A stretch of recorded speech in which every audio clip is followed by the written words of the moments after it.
want to share with you some questions that I spend a lot of time thinking about. Food insecurity is felt most acutely at the individual level. Individuals are the ones who go hungry, but food insecurity is often measured at the level of the household.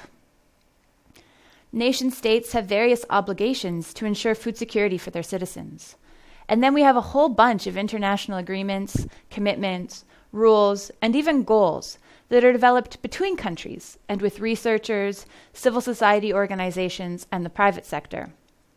These represent the international level. As an example, maybe you've already heard about the Sustainable Development Goals.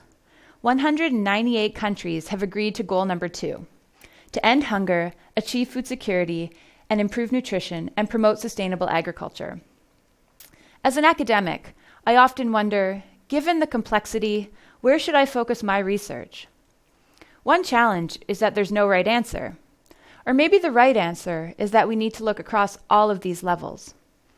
In the end, I focus much of my research on the international level, and I want to share with you some information and insights that I've collected along the way, specifically as it relates to the international trade of food and how trade relates to food access. To get started, it is important for us to know that even though most food is produced in the world and is consumed domestically and not traded, the global trade of food and the rules that regulate this trade have important implications for how people around the world access food.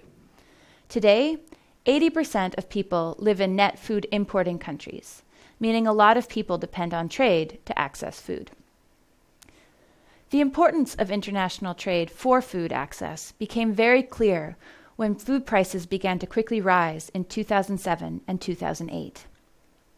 During this time, the high cost of food threatened global food security.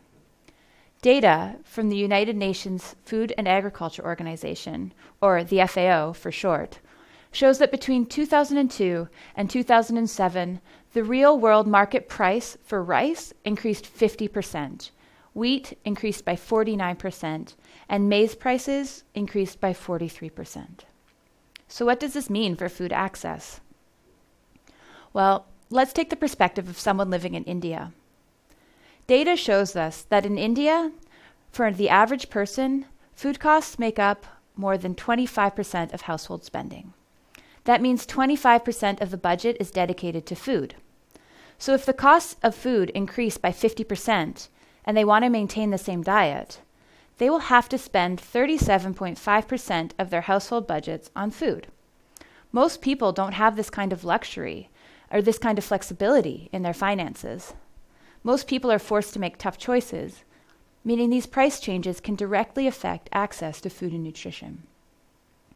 Now, this simplified thought exercise helps to illustrate how actions at the international level impact access to the household level. And when world food prices spiked in 2008, this is in fact what happened.